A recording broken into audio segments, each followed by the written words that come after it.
Olá, um abraço a todos, o meu nome é Rui Santos, este é o canal Explica Tuga, onde vos aguarda mais um vídeo sobre matemática envolvendo o uso de cálculo integral a fim de se determinar o volume de um sólido de revolução. É importante nesta fase que tenham assistido ao vídeo anterior em que se usou o método dos discos a fim de se determinar o volume de uma esfera e de um cone. Isto porque, no exemplo de hoje, vamos usar uma pequena variante do método dos discos. Mas de que sólido de revolução é que nós estamos a falar? Vamos olhar aqui para esta região compreendida entre as curvas de equação y igual a x² e y igual a raiz de x. Também facilmente se verifica que aquele ponto ali é o ponto de coordenadas 1. Bastava para isso resolverem esta equação. Quero agora que imaginem aquela superfície a girar em torno do eixo do x. E isto vai gerar um sólido de revolução. Vamos usar aqui o GeoGebra para percebermos melhor de que sólido de revolução é que estamos a falar. Vamos pôr aqui a curva de equação y igual a raiz de x. Agora quero que imaginem esta curva a girar em torno do eixo do x e vai formar esta superfície.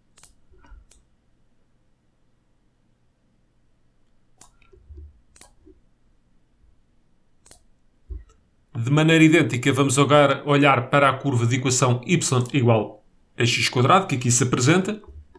Vamos mais uma vez imaginar a rotação desta curva em torno do eixo do x e esta é a superfície por ela girada.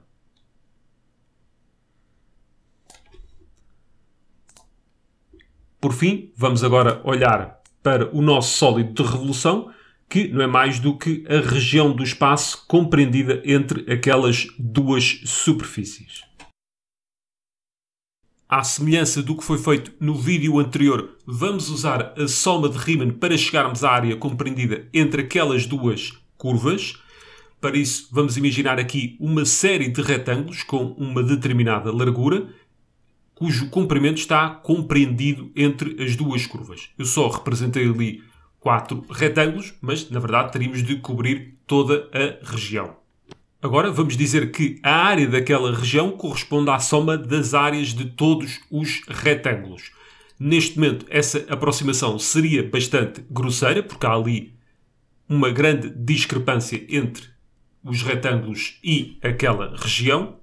Mas se em vez de usarmos retângulos com esta largura, se imaginarmos retângulos com uma largura infinitesimal, ou seja, tão pequena quanto se queira, em vez de termos aqui apenas meia dúzia de retângulos, vamos ter uma infinidade de retângulos e nesse momento, sim, estas discrepâncias vão desaparecer e a soma da área de todos aqueles retângulos irá corresponder à área entre aquelas duas regiões.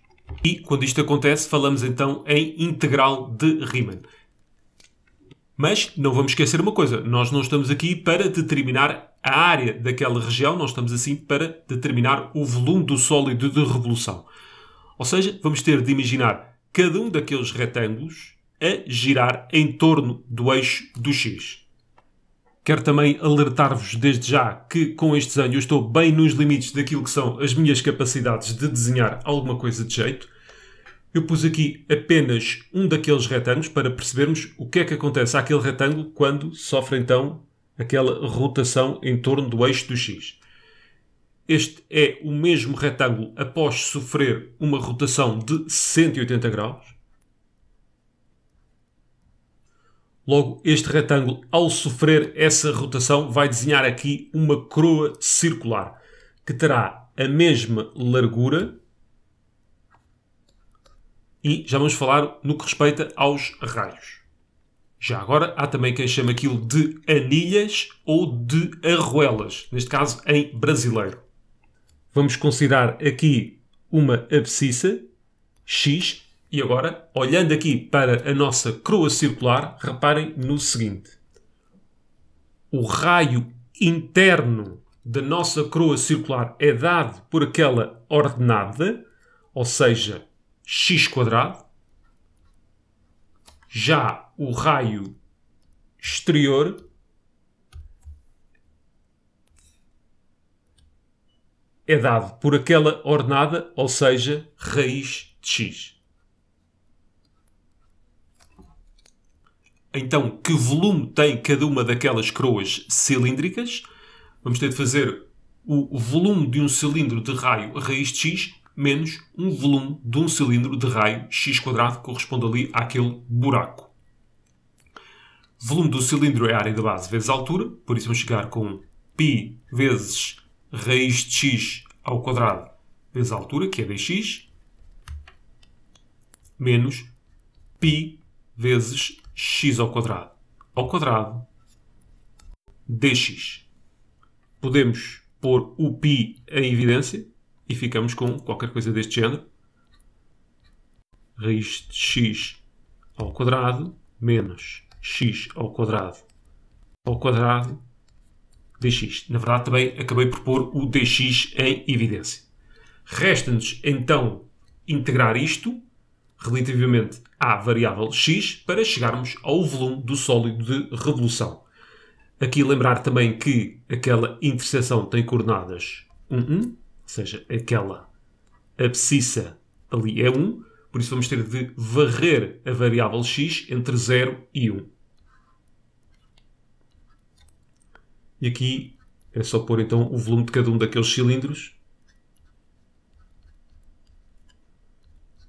X ao quadrado dx. Então, e se a revolução tivesse sido feita em torno do eixo do y?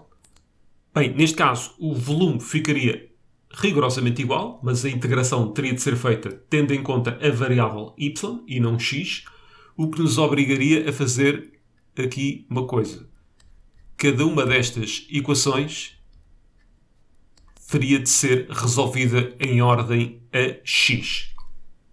Eu, por acaso, há pouco acabei por não fazer referência disso, mas reparem que estas duas funções são inversas uma da outra, logo terão de ser simétricas, se isto estivesse bem desenhado, relativamente à reta de equação y igual a x. Vamos a contas. Eu vou passar aquele π, que é uma constante, para fora do integral. O que é que temos ali? Raiz de x ao quadrado dá x, menos, e ali, x à quarta dx.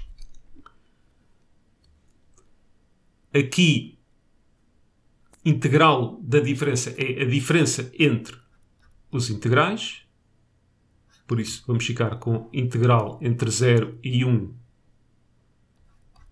de x dx, menos integral entre 0 e 1 de x à quarta dx.